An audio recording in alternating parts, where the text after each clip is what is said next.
तर इकडे कृषी मंत्री सुद्धा पाहणी करतायत। तलाठ्यांनी पंचनामे केले नाही, भरणेंसमोरच शेतकऱ्यांनी तक्रारी केल्याचं पाहायला मिळालं। सर्वांचे पंचनामे झाले पाहिजेत असे आदेशच कृषी मंत्री भरणे यांनी दिले। कृषी मंत्री भरणे यांनी शेतकऱ्यांसमोरच फोन लावून याबाबतचे आदेश दिले। आमच्या बरोबर आहेत प्रांसाहेब, मी तुम्हाला सांगतो 1 गुंठ्यात सुद्धा ही राहणार नाही आणि इंडिव्हिज्युअल आहे का सगळ्याचे पंचनामे तुम्ही अजिबात काळजी, कोणाच्या शेतात गेलो काय न गेलो काय। कृषी मंत्री दत्तात्रय भरणेंनी छत्रपती संभाजीनगरच्या सोमठाणा गावात नुकसानीची पाहणी केली आहे।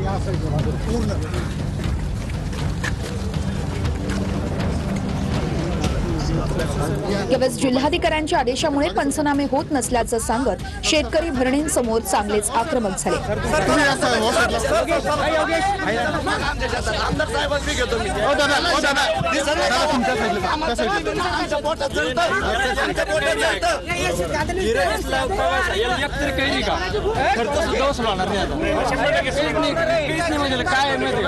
काय दिलं आम्हाला सरकारनं? 15 दिवस झाले, पूर्ण पाणी आहे सगळं काहीच नाही। कलेक्टर मॅडमचा आदेश होता का ज्या ठिकाणी खरडलं तिथं लेट पंचनामे करा, यायचे पंचनामे करू नका।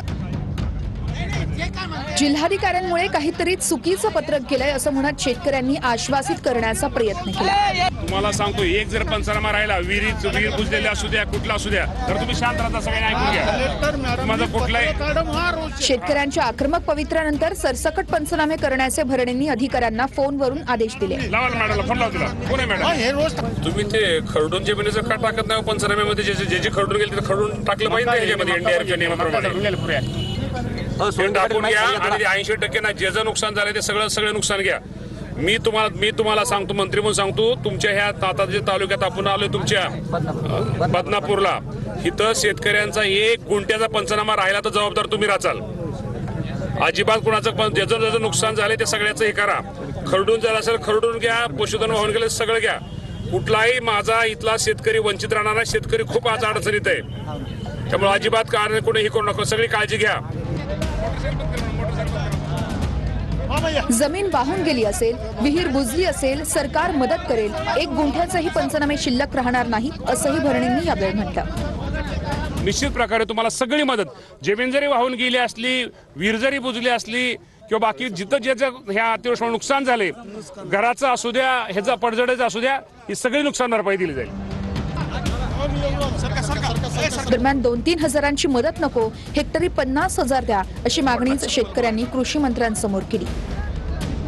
2-3 हजार रुपये मदत देऊ नका बरं का साहेब, फुटफुटी मदत देऊ नका आम्हाला। 50,000 रुपये हेक्टरना मदत द्या। हा शेतकऱ्याचं खूप नुकसान झालेलं आहे साहेब। शेवटी शेतकऱ्यांचं काहीच आज चुकीचं नाही। शेतकरी खूप अडचणीत आहे।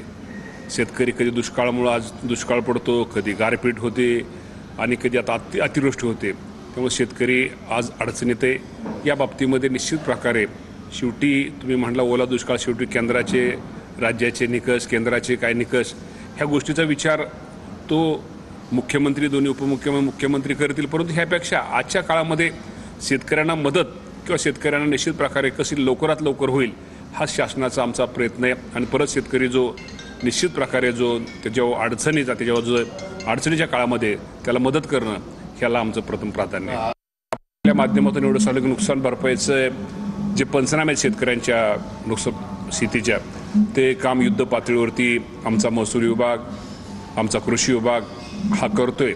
आणि आपल्या माध्यमातून मी सगळ्या शेतकरी बांधवांना एकच सांगतो की आज राज्याचे मुख्यमंत्री देवेंद्र फडणवीस साहेब असतील, एकनाथजी शिंदे साहेब असतील, अजितदादा पवार साहेब असतील, हे पण राज्यामध्ये दौरे करतात। ह्यांचं बारकाईने सगळ्या परिस्थितीवरती लक्ष असल्यामुळं शेतकऱ्यांचे लवकरात लवकर जे नुकसान भरपाईचे स्थितीमध्ये झाले त्याचे पंचनामे करून ते शेतकऱ्यांना नुकसान भरपाई लवकरात लवकर कशी मिळेल ही याचा प्रयत्न आमचा शासनाचा सुरू आहे।